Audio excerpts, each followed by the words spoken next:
Hello and welcome to a very special second half preview, first half review on the Win Daily Sports Show. My name is Michael Brazil. I got my man Ghost here with me, and we are breaking down, as I said, a little NBA here for you. We got games tomorrow, just a 2-gamer tomorrow. Nothing too much to worry about. And this real slates come back Thursday. Very excited about that. But Ghost and I, we've been talking all season. We pretty much do one of these every single day. And we wanted to look back at some of the things we said right, some of the things we might have said wrong, and some of the things that we're looking forward to in the second half. Ghost man, how you doing today? I'm doing well, bro. Taco Tuesday. Weather's absolutely beautiful here. I hear it's really nice down in New York and New Jersey 65. too. So yeah, very. Here I'll take it. It's 45 here, so it's not quite the 65, but it's a really nice day for us here too. So I love it. I'm pumped. Taco Tuesday on top of that, and you know what? You texted me a couple of the good calls that we had, so I'm looking forward to that. But I'm even looking forward to even more the bloopers that you're ready to hit me with in case we have some missed calls from that preview show. There's a couple. Honestly, pretty much hit. You've smashed just about all of it. So very excited. So we wanted to go back. If you missed it at the beginning of the season, Ghost and I did 2 shows.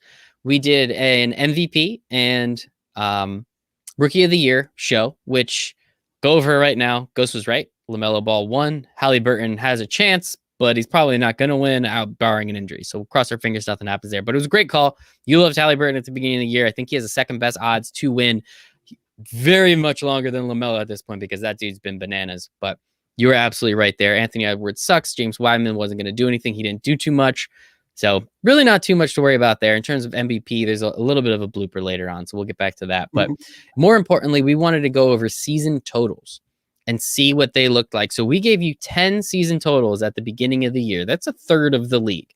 Ghost had conviction on a third of the league. Some overs, and we even use this word. You put it that way, that's a lot. Yeah, a third of the league. You had some conviction. Wow. We even use this word under. I don't know if you remember what that word means. We try not to use it too often, but we used it. And those are actually looking pretty damn good. So it's kind of funny how that works. So I want to start off. I'm going to go in order that we went in on that show. So we're going to run right through it. The first one, you loved it. We loved it. Our man, Steph Curry, we put money on him to win the MVP as well. Warriors over 36.5. They currently have 19 wins. They need 17 wins with 35 games left. I find it very hard to believe that they lose essentially 20 out of the next 35 games. Obviously, quick math there. Nice call, Ghost. Not bad. What have you seen? I mean, you saw something at the beginning of the year. Did that come to fruition, what this Warriors team was, or hopefully will be? It's just I know that missing Klay Thompson, you're probably knocking off a good 15 to you might even stretch it to 20 wins off this team's total. But Curry was back, man, and it was this thing where I don't want to say that people forgot just how good he was, but they did. People forgot just how good he was and how good he is. Like it's like when you're talking about opposing teams' defense and the schemes that they're running it. Yes, are Kelly Oubre, Andrew Wiggins, and a bunch of these other pieces. Are they, going to be number 1, number 2 scoring options on a contending team, maybe even a playoff team? No, absolutely not. But when you have Steph Curry drawing 3 out of 5 guys every single possession on every single night, these guys are going to be able to knock down some shots. Then you have Draymond Green that, he was pretty much written off last season because of both Steph and Klay being out, right? So that was where, he just kind of said, we don't really need to do this year. We're throwing in the white towel. But with Steph, they're able to make a run, the two of them together. And now we're getting these vintage Draymond performances pre-All-Star break. I'm really looking forward to see what this team turns in post-All-Star break. Well, we will see. I mean, the dude can almost hit a quadruple double just about every night with steals or blocks potentially in there. He almost had a quadruple a couple of years ago without points. He hit it without points, which is just absolutely insane. So I'm excited to see. I think the Warriors can pick it up in the second half of the season too, right? Get James Wiseman a little bit more integrated into the offense, see what happens there. I think maybe they can even be in the realm for a potential trade possibility. The name Kristaps Porzingis was floated. I don't think he's going to be going there, but that definitely means they're talking to people and looking to get better because again, I think as good as the West is, especially at the top, I still think the teams are beatable, right? What if AD doesn't come back? Okay, well, that's something. The Jazz, we haven't seen improvement in the playoffs yet. Well, that's something. The Suns, this is their first year. We've never seen Devin Booker in the playoffs yet. So I think that there's definitely some beatable teams up top. So I'm curious. Steph's done it. We've seen him do it. We're going to see him do it again. We're hearing Depot to the Warriors now, too, as the way.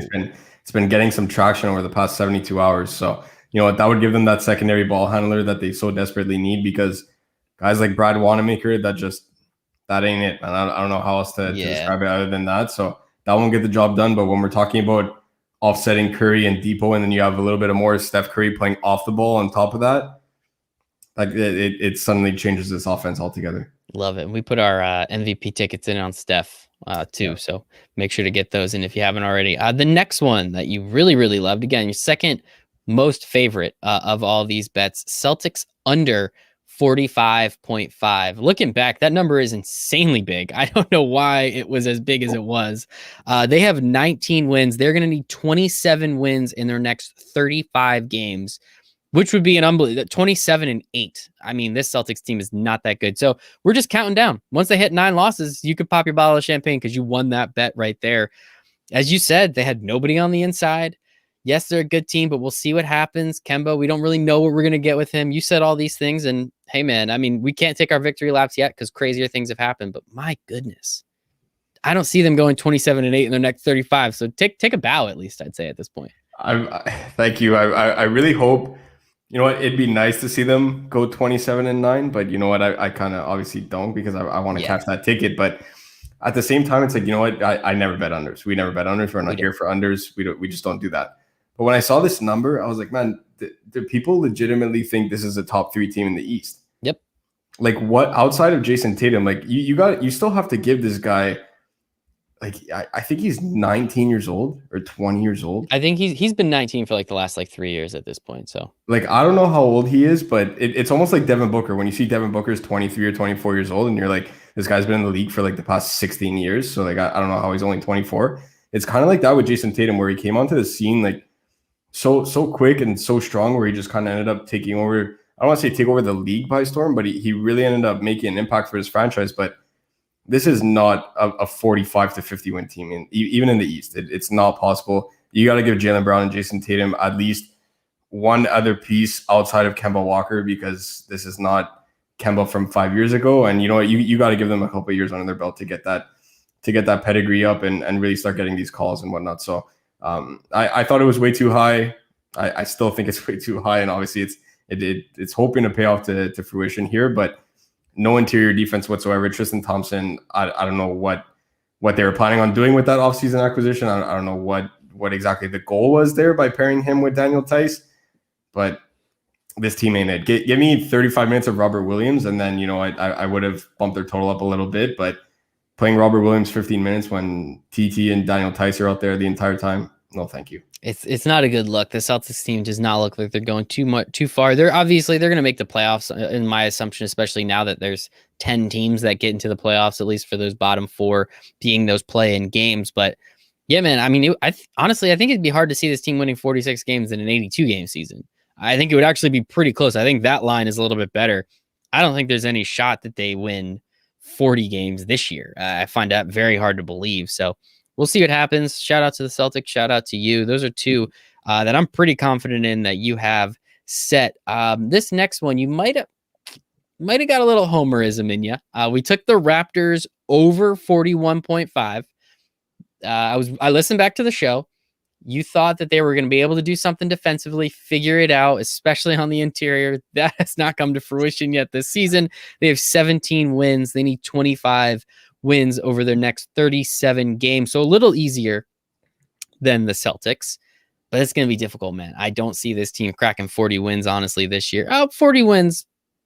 Nah, I don't really think this team's going to crack 40 wins this year. How are you feeling about your Raps? I mean, you've been pretty down on them almost immediately after you made this bet. We've just started taking Raptors against Raptors money line. So I feel like you kind of knew this one was coming. I'm marking this one down as a loss already. Yeah, I think probably wow. You know what? I was really optimistic. I did think that, you know what, with Nick Nurse's system, they'd be able to figure it out. I still stand by that call where it's more of a personnel problem than a coaching problem, especially being on the actual playing side more so than on the coaching side. To me, it's the large majority of the time it's a player personnel problem and not a coaching personnel problem. But they often get the firing speech before the players get traded and whatnot. So I still stand by the fact that it's a serious player personnel issue there, but they just can't figure out their interior defense whatsoever. And you know what? They also just got hit with the COVID bug, and it was due. Every team has to pretty much take their turn at the wheel there. But heading post All-Star break, I think they really have to figure it out and commit to the small ball if they really want to make some moves here. I'm okay with starting Aaron Baines at the 5. Chris Boucher's, he's up and down. For a guy like that, you have to, number one, stay out of foul trouble, and number two, just get enough run that you could get some momentum going. For me, seeing Chris Boucher playing 15 to 18 minutes, it just doesn't do it for me. So you got to go small ball center. You got to commit to it. Get Norm out there with Fred and Kyle Lowry at the same time. Storm and Norman. And you know what? It wouldn't. I like OG's game. I really like it a lot. I said he's an underappreciated 3-and-D wing, just like in the Eastern Conference, like DeAndre Hunter is, which we're going to talk about that Hawks team, I would imagine, too. Yep, they're out here. But I like OG's game, especially watching every Raptors game. He's severely underappreciated, but I wouldn't mind seeing him come off the bench with Norman starting. Doesn't necessarily have to last all that long, but let's say for the first 4 to 5 minutes of the opening quarter, just get some scoring going. Get Powell out there with Fred, with Kyle. Get all the boys going offensively. Bring in OG, start solidifying the defense, and then kind of get your momentum going that way. Because right now, way too much pressure on this backcourt of Lowry and Van Vliet, and the moment they get behind in games, it's very tough for them to catch up.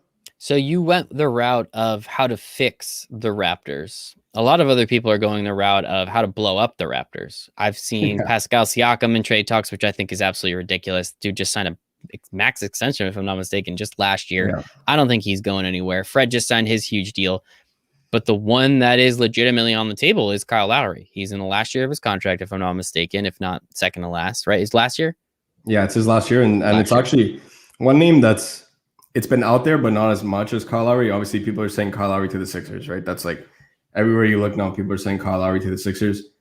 Norman Powell is also on, he has a player opt-out at the end of this season because it's a player option his next year. Going to opt out. It's $11 million player option next year. Oh, wow. That's going to be the quickest opt-out I have ever seen because this guy's going to secure the bag in the offseason. You see just what he did in the past 2 games with all these guys out. Yes, okay, you could tell me, okay, but he's playing with Terrence Davis, and obviously he's going to drop 35. Yeah, but he drops 35. Yeah, exactly. There's plenty of players that are in that situation that don't drop 35, and they go 3 for 19 from the field, and they flop in a situation like that. So, seeing Norman Powell being able to drop 35, 40 in a game, somebody out there is going to overpay for him, especially if it's a smaller market team or somebody that needs a 6-man off the bench. Like, put Charlotte. him on Just Utah. say Charlotte. I was going to say Charlotte. They No, overpay but everybody. no, They'll trade Terry I'm- Rozier just to get that contract back in Norman Powell. I'm not saying he's going to Utah. There's no, I would be utterly shocked if he goes to Utah. But what I'm saying is that put him in Utah in the Jordan Clarkson role and watch how good Norman Powell is. Mm-hmm. Like, that's the thing where if he finds himself in the right spot, somebody's going to overpay for Norman Powell. And it's a spot where Toronto has to look at the roster and say, hey, is this the future? Are we going to sign Kyle Lowry? Are we going to sign Norman Powell? Because you can't just let these guys walk either, because they don't have prospects in the pipeline right now. Mm-hmm. So yeah, I think they're kind of stuck between a rock and a hard place, and they really got to figure it out. But people are also saying, like, ship Kyle Lowry to the Sixers for Tyrese Maxey and 2 first-round picks, which realistically it is realistic because they're going to be lower end picks. They're probably going to be in the 20 to 25 range, because we know Philadelphia is going to get bounced in the second round, just like every Philadelphia sports team possible, if they even make the playoffs. And then they're saying use the first round picks to end up getting another star and then bring Kyle Lowry back in the offseason. Things like that. It's way too much sauce for my liking. But at the same time, Kyle Lowry is, like, people say it, and I'm going to say it too because I do believe it. Yes, I wasn't there during the T-Mac days and the Vince Carter days and this and that, but when we're talking about what a player means to the franchise, Kyle Lowry is the greatest Raptor of all time. Oh, yeah, 100%. So for that, Masai's going to have a conversation with him and pretty much let him dictate his future. If he wants to stay, he'll stay. If he wants to go chase another championship, they'll gladly facilitate that deal. But at the same time, he's on a spot where he needs to chase a championship. They just won a championship. So I'm curious to see what happens. I mean, trade him away, get some assets, bring him back. That's obviously what we all hope for. It rarely, how often does that happen in sports history, though? It's only happened a few times. People got to put the video game controller down sometimes. Yeah, exactly. This is not 2K where you could just trade guys and then sign them back in the offseason. Yeah, so it's not. We'll see what happens. Not quite that easy, but that one, Raptors over. I put a question mark. I don't think we're gonna take. I'll gladly take the L on that one. I think I should have put an X, but yeah. Here's another one. So 2 in a row smashed. This Raptors one not so good. This Bulls one, Bulls under 30.5. Bulls currently have 16 wins. They only need 15 more, and they have 38 games left. 15 and 23 is not good, and all they have to do is do that, and they win, or then you lose this bet, unfortunately. But that is a possibility. Like, would it surprise you if the Bulls go 14 and 24 for the rest? Like, not really. And surprise me. If you look at their schedule, they have quite a bit of Western Conference opponents on there. They play the Nuggets, they play the Jazz. I'm pretty sure I saw the Clippers on their schedule as well. Like, they have a couple tough opponents on there, but man, this is a straight tribute to Zach LaVine's 2020-2021 campaign right now. I can't even say the Bulls have X amount of wins. It's Zach LaVine has X amount of wins at this point. Like, this guy's just been unreal, deservedly so, an NBA All-Star this season. Absolutely love his game. Locking people down on defense too. Like, he's not just dropping 30 a game and they're winning games 140 to 139. Like, he's proven that he could be that guy and win a game for them in that type of scenario. But man, his defense has been outstanding throughout. Like, it was absolutely unbelievable throughout the entire month of February. So I'm looking forward to his game post All-Star break. This one's going to be a little tight. I'm not ready to put an L on that just in case because of their schedule. Yeah. And you know what? Injuries can happen. And this is a team where they've been so injured, though. That's the problem. They've already been so injured. There's basically one guy that needs to get injured for this to hit, but I never want to wish an injury upon any player. So I hope that doesn't happen for our ticket to cash, but it's professional sports. Anything could happen, especially with the putting injuries aside and COVID aside and all these uncontrollable factors. Their schedule is tough coming out of this All-Star break. So I'm not ready to put an L on that one, but it is going to be tight. That's for sure. It is. The Bulls look like they're most likely going to be in the playoffs in some capacity, even with the potential of only winning about 30-ish games. Again, we go down to the 10 seed now for those play-ins to then get into the playoff. But they're all playoff teams at that point, whatever, it doesn't matter. So the Bulls have the potential to make it to the playoffs and for you to win your bet of under 30.5. I think it hits over. You did say they do have a strong schedule, but 15 wins in 38 games. Zach LaVine has just, it's so many games. There's so many opportunities for somebody else to fuck up, right? Like, what if they're playing the Timberwolves? That's an easy W at that point. I know for a fact they play the Pistons at least once. Okay, that should be a win. Cavs, I'm sure they play the Cavs a couple times. They do play the Cavs another time. Like, these are all games that are coming up right after the All-Star break. So for this one, I'll pretty much know like 2 to 3 weeks from now, because in the next couple of games they're playing. They have a Tuple cuff. There we go. Put it on a t-shirt. Couple tough opponents coming up in Utah and Denver and LA and whatnot. So those Western Conference games, like, I don't want to even just say those are going to be losses. I feel like they'll get blown out by 20 plus in games like that.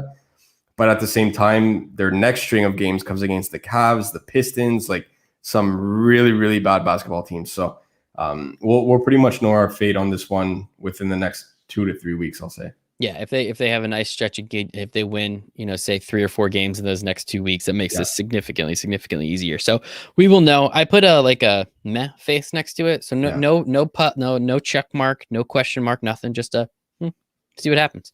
Moving on. So those were the top 4.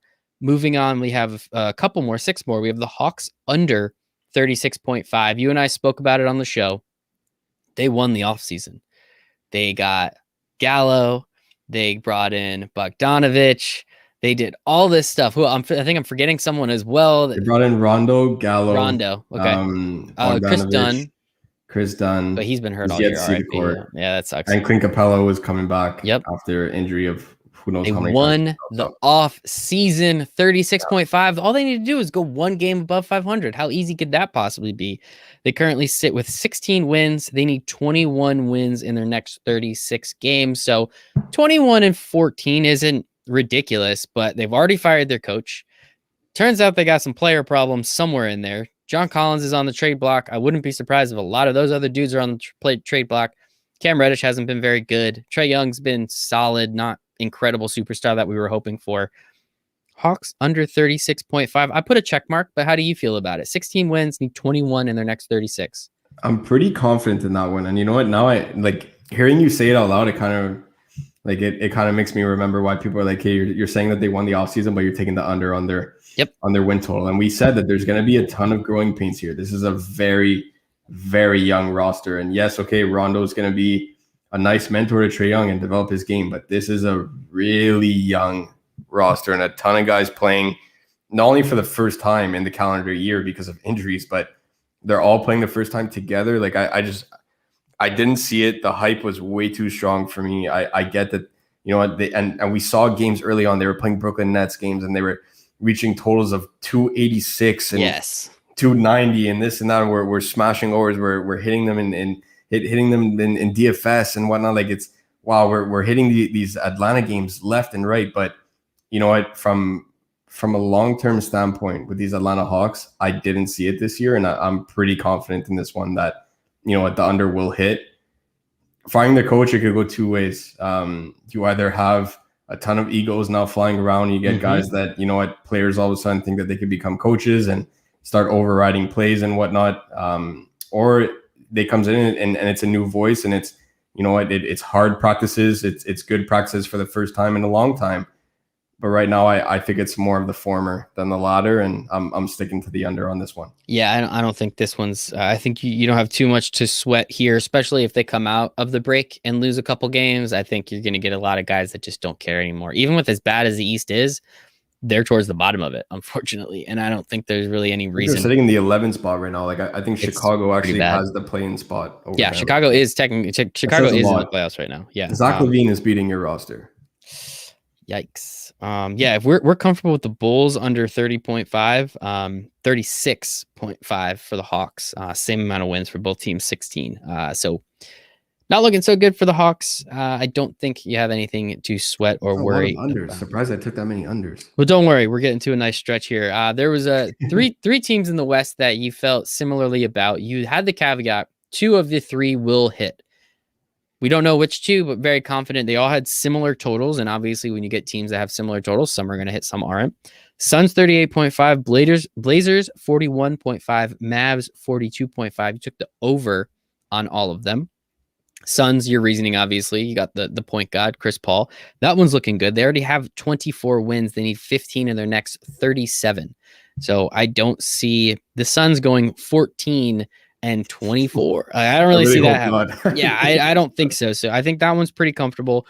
Blazers 41 and 41.5. You took the over there. They have 21 wins right now. So they need 21 wins in their next 37, which isn't crazy. It's essentially the exact same pace that they're on. Yeah. So if they get anybody back, they get Nurkic back at any point in time. They get CJ back in 10 days, I believe. There we go. When they get him back, obviously the opportunity to win some more games. Dame has been carrying the Mavs. This is the one that's not looking so hot. 42.5. They have 18 wins. They need 23 wins in their next 37 games. As you said, 2 of the 3 are going to hit. Looks like the Suns and the Blazers are pretty comfortable. Mavs, I'm a little worried about. You said, hey, the reason we're taking the over on this one, they have Luka as the favorite to win the MVP, which means Vegas thinks he's going to go absolutely bonkers. This is his 3rd year. He's going to go nuts. He's going to do everything he can. That's, for better or for worse, kind of come to fruition a little bit. We've seen him with those triple-double, 30-point triple-double games, and then we've seen him kind of put up some duds as well. Let's start with the Suns, though. You loved this pick when it happened. 38.5, 3 games above 500 in this season. They are well on their way to absolutely smash that. I think you hit this with 10 games still left in the season. I don't think you have to sweat this one out. So do you want to take a victory lap there as well? I will.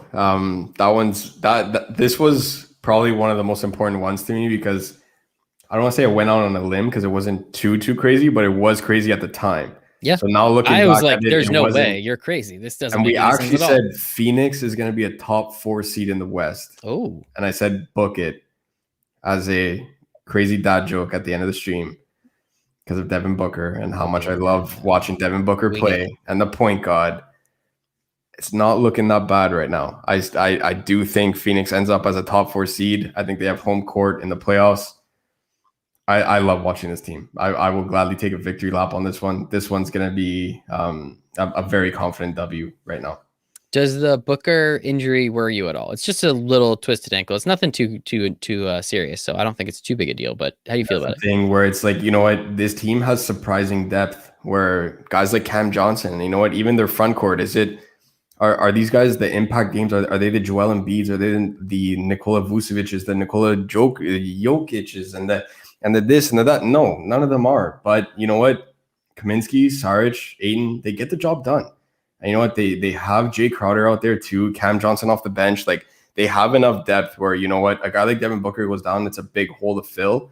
But you know what? Their offense can now be facilitated around Chris Paul. And you know what? All of a sudden you get a pick and roll game with Chris Paul and DeAndre Ayton. Well, you know what? I don't want to say you're not going to miss Devin Booker. Any team that has Devin Booker on it and then he ends up going out, you're going to miss having Devin Booker on the court. But at the same time, Chris Paul is going to facilitate the offense so well that, you know what, when Jay Crowder ends up banging home threes because of how wide open Chris Paul finds him every time, it's easy to replace that style of game. It's not easy to replace Devin Booker, but it's when you need guys that are spot up shooters, when Chris Paul finds you that wide open with that much time to shoot, the shots are going to drop. So I'm not worried at all. Plus on top of that, it's like you said, it's going to be a very short-term injury. I'm not overly concerned about that one. Yeah, he should be okay. We're wishing him well. He gets into the All-Star game and then immediately goes and twists his ankle, which then allows Mike Conley to get in the All-Star game. Against the Warriors, too, on top of that, who weren't playing anybody that night. A lot of stuff going on there. But it is what it is. Hey, he gets his name etched into history books, I guess. That's kind of cool. So we'll take it there. The Blazers, 41.5. We kind of spoke about it a little bit. They get anyone back, they're immediately a much, much better team. CJ Nurk will come back at some point as well. 21-37. So they need to go 21-16. That's 5 games above 500. That's literally the pace they're on right now. It's not too crazy. I think you're going to sweat this one out. I think we're going to, it'll be towards the end of the season when we really know what happens. 3, 4, 5 games left. How are you feeling about this one though? And how do you think the outlook of the second half is going to look like? Yeah, I think this one's going to come down to the wire. I really do think it's going to be a last week of the season kind of thing, but I am fairly confident in this one because at the beginning of the season, you saw how well CJ McCollum was playing. Like this guy was like incredible. Like people were saying CJ McCollum should run the offense over Damian Lillard. That was a legitimate conversation that people were having. It was a legit, like people were getting that deep into CJ McCollum's game. So for those that are now saying that, oh, CJ McCollum coming back might not impact the Blazers as great as you think. Well, those are the same people that were saying that CJ McCollum should run the offense over Damian Lillard. So you got to pick your poison here and realize how big of an impact CJ McCollum makes to this offense. And you know what? It's sad to say, and I wrote this up in one of my last articles before the All-Star break as well, is that, you know what? It's sad to say that it took an injury for Dame to get going, but you know what? It was kind of a blessing in disguise that, you know what? This is what Portland needed to get Dame going. He was rough coming out of the gate. Like his shot was not dropping. He wasn't being all that aggressive. He was very timid from behind the arc and whatnot. So there were a lot of aspects of his game that, you know what? You look at it now and you're like, oh yeah, Dame shoots these, 500 feet shots and it goes right into the basket. But if you look at the first couple of weeks of the season, he was doing far from that, right? So now you have a red hot Damian Lillard getting CJ McCollum back into the lineup. This offense is going to be as potent as ever. I'm not sweating this one out all that much, but you know what? I do think that is going to come down to the last week of the season, strictly because of their schedule heading forward. They have a couple tough opponents out there, and you know what? With Dame kind of letting the league know, like, hey, this is I'm here and I'm here for this playoff run.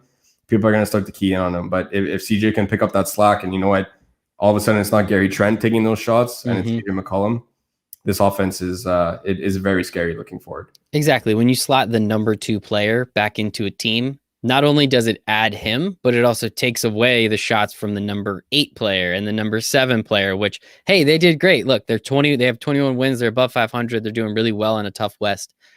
But if you could take some shots away from Gary Trent, you could take away, like, that makes them better too, because then Gary Trent isn't relied upon to have 10 to 12 shots a game. Now he can go back down to his 7, 8 shots a game, and hopefully that's better, and he can focus more on defense. I think it's more than just the single addition. It's the addition by subtraction of all those players not having to take as many shots too. And that's exactly what I was nervous about. I was like, man, okay, they lose Nurkic. I wasn't worried because of how well Enes Kanter plays offensively. This guy does not play defense. Like he doesn't know what defense is. We pick on him every night, people. You know that by now. Every single night. So like you know that Enes Kanter does not play defense, but I wasn't concerned about that. I was like, okay, they lost Nurk and they lost McCollum at the same time. Like who's gonna pick up the slack? Okay, they have Kanter, but that main thing that worried me was the rotation of guards. Mm-hmm.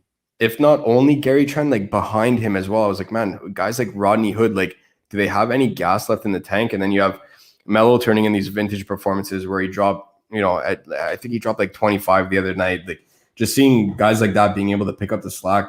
Is Robert Covington going to score 20 points a night? Absolutely not. He might score 20 points a week, if anything. But this guy is a poor man's Draymond Green. Like the ability that he has on the defensive side of the ball, whether that's in transition, picking up steals, he could run up and down the court with the best of them. Like this team is well set up to make a playoff run. And you know what? When they had Dame, CJ, and Nurk, they made it to the Western Conference Final. Like this is a team that can really make a ton of noise, especially if they get an injury-ridden LA team as a number 1 seed or something like that. Because personally, I don't think Utah finishes the season as a number 1 seed. But if they get a Lakers team or a Clippers team that, you know what, like these guys are made of glass. Guys like Paul George, guys like Kawhi Leonard, they're sitting out every second game. AD is still hurt. We don't know what's going on with him. Like this is a team that can really make some noise in the Western Conference and possibly make a very deep playoff run. I'm looking forward to it. It should be fun. I'm very excited for it as well. Damian Lillard in the playoffs. Oh my goodness, there's nothing like it. And then the last one in this bunch of overs, again, you said 2 probably going to hit, 1 most likely will not. That's just kind of how it goes. Mavs 42.5. They currently have 18 wins. They're going to need to go 23-37 in their last games of the season, or 23 in their last 37 games of the season. I apologize. Looking tough. KP hasn't been very good. That somehow the Knicks might have ended up winning that trade, which I think is just hysterical. Luka's been good, not great. Great, not incredible. Maybe that's a better way to say it. I don't know, man. I don't think this. I mean, it's possible. It's definitely possible this overhits. 23-15 isn't. 23-14 isn't insane. They just don't look like a good team, though. I don't see them going on that type of run. How do you feel about it? I'm very transparent. Everyone knows that. Obviously, you know that because we're on here multiple times a week together. But I grossly underestimated the lack of spacing and shooting on this team. And the loss of Seth Curry, and that Seth Curry, Sous Chef Curry. These guys just can't get it done. THJ coming off the bench, obviously you're losing shooting there because he's not starting with Luka. Surrounding him with guys like Dorian Finney-Smith and whatnot, it's okay. These guys are all capable defenders, but who's leading the offense when Luka comes off the court? It's a colossal disaster right now in Dallas. So I think they even themselves, I think they underestimated the loss of their spacing and shooting and what that could do to that offense. And that offense looked absolutely terrible at the beginning of the season. So they were picking up steam before the All-Star break. This could be a team that, you know what, they can either keep it going or the All-Star break came at a really bad time where now they're just kind of starting from scratch. So I'm looking forward to see how they bounce back in the next week or so. I'll feel very confident in this one in the next week. If they could string together 3-4 wins, not even in a row, if they could go 3-1, 4-1, get something going and show that, you know what, their run book pre-All-Star break, like right in that last week, was for real, and we're still here and we're out here to make a playoff run. I'm going to be spreading this one to the last week of the season. But if they can't make that run, I'm chalking this one up as an L fairly early on. Give me 7 days for this one as of Thursday, because I believe they're actually playing on Thursday. I think every team that's not playing tomorrow, I think they're playing Thursday. Actually, it's a really big slate on Thursday. So that's huge. They're playing Thursday, so we'll talk about it Thursday the 18th, and we'll see how Dallas is doing from there on, and then I'll take a stance on this one. We will see. It'll definitely be an interesting one, to say the least. So the Bulls and Mavs, it sounds like we're going to be finding out in about the next week if you won or lost those bets. 2 last ones and 2 more unders. So it was interesting. A lot of unders. It was 5 unders, 5 overs. I think that's how we split it up. Those 3 overs were smashed together, so I think that makes it look a little different. But Pelicans under 36.5. And I said it on the stream. I said it on the broadcast. The Warriors and the Pelicans had the same total, 36.5. We were very high on the Warriors, over 36.5. That looks like it's going to be fine. I didn't even know that until you said it on the show. Yep, I remember. I'm listened back. You said, my face "Wow," and make it like a Win Daily meme. Well, no, like, you said what? it. You're like, "Wow, I didn't realize that they had the same." Like you literally just said that, so it was kind of funny. Pelicans have 15 wins. They need 21 more in their next 36 games, which isn't like an insane amount, right? They need to go 21-15. I just don't think they're good enough to go 21-15. I don't think they're very good at all. And they're out there in the West and they're playing hard teams and it's just not looking too good. So talk to me. Zion has been nothing short of incredible this year. Outside of those like 3 missed dunks in the All-Star game. Don't know what the hell that was. That was bad. That was very bad. That was something. That was bad. How you like, I mean, that one you probably feel pretty confident in. Like I can see them winning like 29 games this year, especially if they're going to probably start selling off some pieces soon too. JJ's probably going to be gone soon. Lonzo is kind of up in the air if he was one of the hottest commodities on the market a couple weeks ago, and now you don't hear too much about that anymore. How you feeling about this Pelicans under 36.5? I'm as confident in it now than I was on the preview show, and that's fairly confident. I have the exact same take there. I don't remember exactly what I said, but I would imagine that it was along the lines that this is still a very young team, very inexperienced. Yep. Eric Bledsoe is that veteran presence. So is Derek Favors, but they're not a veteran presence to what Chris Paul is to Phoenix, right? Yeah. So these are guys that, you know what, they're very great pieces in rotations. And you know what, if you put Eric Bledsoe on the Bucks right now, he'd be thriving. It's a team that, you know what, it's a winning team and he was already there. He'd be able to do it again. That's an environment that he would thrive in, you know, even alongside guys like Drew, like obviously like with Drew Holiday that would work too. But even if you just put him back with DiVincenzo in the starting lineup, like that'd be a nice backcourt for Milwaukee to have. So it's not like he, you know what, he can't get the job done at all. It's just in this particular rotation in what this team looks like right now, he's not being utilized properly. And for that, I don't see these pieces getting it together anytime soon. I mean, these guys need time to grow. Zion is having a crazy year and still then they're on the outside looking in, right? Yeah, okay, it would definitely hurts that they're in the West and not in the East, but at the same time, it's Brandon Ingram can go 15 for 19 and take over a game, go 10 for 10 from the free throw line, drop 40 points. And like, you know, this guy can go off and then he shoots 3 for 16 from the field. Pelicans are down 25 at half. And you look at the box score and you're like you're watching the game and you're like, okay, why is Zion not shooting the ball that much? You look at the box score. Brandon Ingram has 16 shots. Zion has 4. Brandon Ingram has 20 minutes played. Zion has like 12. And you're like, okay, who's the real alpha of his team? And until the Pelicans figure that out, I don't know if it's from a coaching standpoint. I don't know if it's from an ownership standpoint. I don't know if it's in that locker room that they don't even have it figured out. Until Zion becomes that guy where he's shooting the ball 24 times, a la Giannis. Mm-hmm. I can't even say shooting the ball 24 times. Making 24 field goal attempts because 20 of them are going to be dunk attempts. Until that happens, this team will not hit 50% winning threshold anytime soon. So JJ Redick's going to be gone. That's pretty much like as close to a lock as it can be. There's no point in him being on that roster whatsoever. And it would not surprise me to see the Clippers make a move for Lonzo Ball. I think that's a really good fit. Obviously, the team here at HNB can definitely vouch for what fits the Clippers the best because they cover the team. So curious to see what TPJ and Pavi think about that. But I think Lonzo on the Clippers would be a really great fit. You know what, make Pat Bev that defensive specialist. That's what he does, whether it's off the bench or starting. Give Pat Bev 20 to 25 minutes. You have Zoe, that's a very capable defender on top of that, covering the other 20 to 25. And you know what, the Clippers all of a sudden bolster that backcourt from a defensive perspective. And then when we're talking about the Pelicans getting those 20 plus wins that they need, now you have the potential of JJ Redick gone, Lonzo Ball possibly gone. Who knows what happens with guys like Derek Favors? Does Willie Hernan Gomez get moved after move all of them at this point? Move all of them at this point. You got to build around BI and Zion and guys like Steven Adams and whatnot.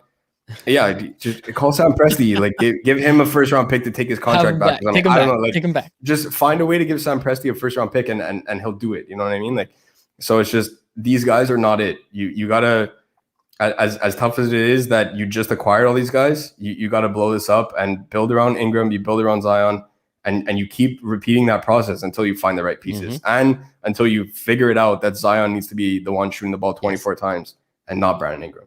Well, hopefully Zion will grow into that, right? As you said, with Giannis, like if he makes to Giannis's level, that he will, like, athletically, he's an absolute freak, everything. So if he can learn how to shoot a little bit and learn how to handle the ball a little bit better, he has passing ability. He can rebound. The dude is amazing. So I would love to see that as a Duke fan, but as an NBA fan, as a basketball fan, I think that would just be an absolute blast as well. Last one, I put a check mark. I put 2 check marks. I put 3 check marks next to this one. Timberwolves under 28.5. The Timberwolves have 7 wins. They need to have 21 wins in their next 36 games. I'm going to be sweating this one. I mean, I don't even know if they make it to 21 wins for the season at this point. They're just absolutely terrible. Obviously, Karl Anthony Towns was out for a significant period of time. D'Angelo Russell is absolutely awful, like just so bad. And they gave up a pick to get him. Yeah, they moved Andrew Wiggins' contract, but who cares?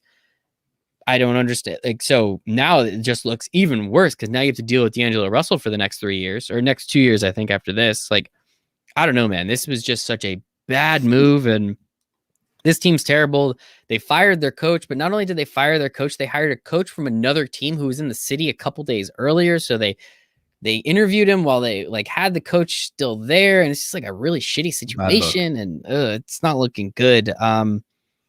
Yeah, so feeling good about that one, I'm assuming, right? Yeah. I don't know what else to say to that one. That one's just that it's pretty easy. We don't take unders, but when I saw that, I was like, you know what? There's no way this team win. Like they might not win 30 games in this season and next season combined. Like I don't even know if they're gonna. I don't even know if they're gonna win 30 games. Yeah, it's really tough. And they might not even get their pick this year. And they might not even have their pick this year. That's bad. That's scary. That's bad. That's really, really scary. That's bad. So those are all the calls on that side. As I said, we did a little MVP and Rookie of the Year. Rookie of the Year was kind of easy. That one, don't really need to go over that. You said take LaMelo Ball. We took LaMelo Ball. You said take Tyrese Haliburton as well. One call you did have, Cole Anthony is going to look really good when Markelle Fultz goes down. So that was nice. So you did have that one. Cole Anthony's been hurt for most of that time, unfortunately, though. So that kind of stinks. But he did look good in those like 4 or 5 games. So that was pretty sweet. The one thing from that show, we said take Kevin Durant. That doesn't look so hot because he missed so many games. I said take Donovan Mitchell. Best team, best player. Anything can happen. So my ticket looks pretty good. That looks pretty good right now. That looks pretty good. James Harden. I'm happy you told me to get on that. Me too. James Harden. We told you to take James Harden because you never know what the hell's going to happen because he was plus 2,500 as a 2-time MVP. Anything's possible there. And now that ticket actually looks really good because he's been smashing on the Nets. Without Kevin Durant, Kyrie Irving hasn't been very good this year. So he looks really good. The one thing I will say in terms of bad calls, I said Ghost. Why can't we take Joel Embiid and Nikola Jokic? Their odds are pretty good. They were like plus 3,000. Like their odds were pretty good. Like this isn't that bad. Like best player, best team. We saw it. Like what can happen? You're like, nah, man, you can't take centers. No one can win centers. Who are the top 2 odd favorites to win the MVP? Joel Embiid plus 200, LeBron James plus 250, Nikola Jokic at plus 450. So we lost a little bit of value there. A little bit of value there. But you were right. Centers don't win MVP. We'll come back to this where Joel Embiid is like 35, 15, and 4, and Jokic. Yeah, and Philadelphia loses to the G League Trailblazers without That's him. true. So like that kind of solidifies his case, man. Oh my god, I missed the boat on that one.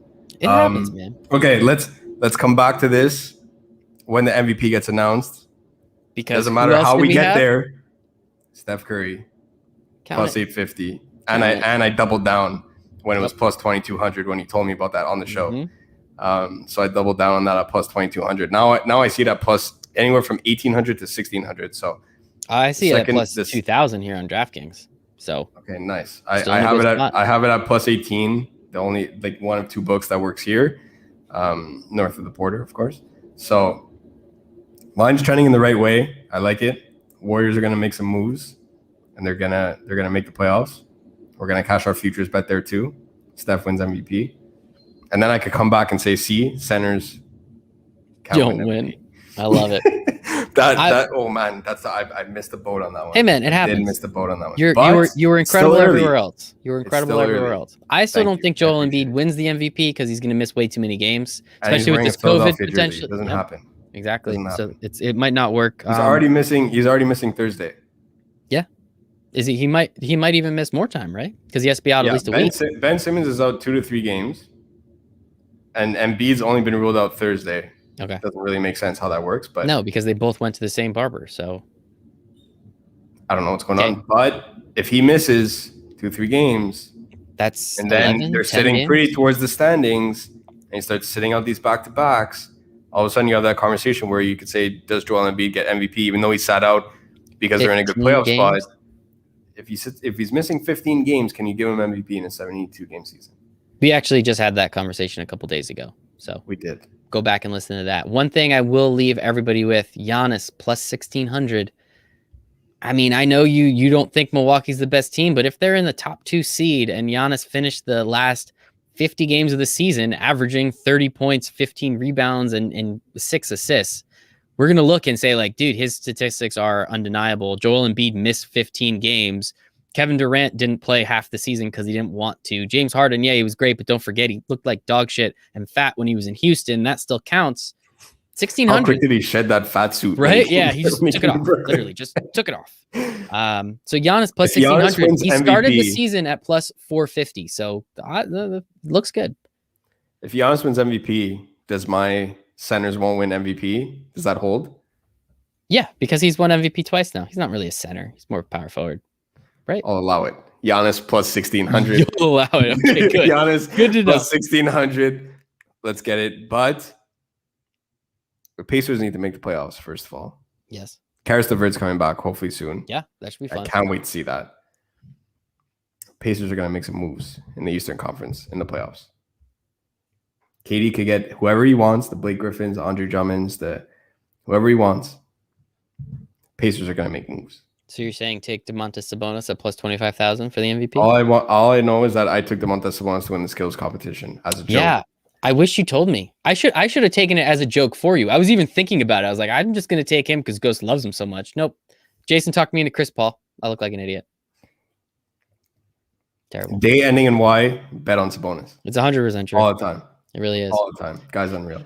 I love it. Ghost Man, where can everyone find you on the internet? At DFS_Ghost over on Twitter. And of course, with the Win Daily Sports team, windailysports.com/chat. Make sure you guys come and join. 7 free days. And then after that, you will absolutely love it. Love it. Ton of DFS tournaments going on, ton of knowledge, ton of gifts. We have a lot of fun throughout the day. So make sure you guys come and join. It's a lot of fun. It's an absolute blast. You can follow me at Michael Raziel1, us at Win Daily Sports. As Ghost said, windailysports.com/chat. 7 free days in that expert bad boy. We got articles coming out tomorrow. We have a roundtable tomorrow, right? It's a 2-game slate, so we're going to make it nice and easy on everyone. So we'll have our expert roundtable with Adam, Ghost, and Brian talking about the 2-game slate tomorrow. Then we have a huge slate on Thursday. And I think the rest of them moving forward, they're all nicely sized. I don't think we're seeing too many more of those 3-4 game slates. Couple games to make up too. So I'm curious to see how they work that into the schedule. There's going to be some really big slates moving forward. I'm okay with it if you are, Ghost. I'll be here with you, buddy. Things you love to see. I would say go make it a very profitable Taco Tuesday. And you can do that, actually. So I will say it. Go bet on NHL with us. Go play some NHL DFS. Those dudes are incredible. Get ready for some golf. We have all that stuff covered here at Win Daily Live Sports. tonight for PGA, right? Say it again.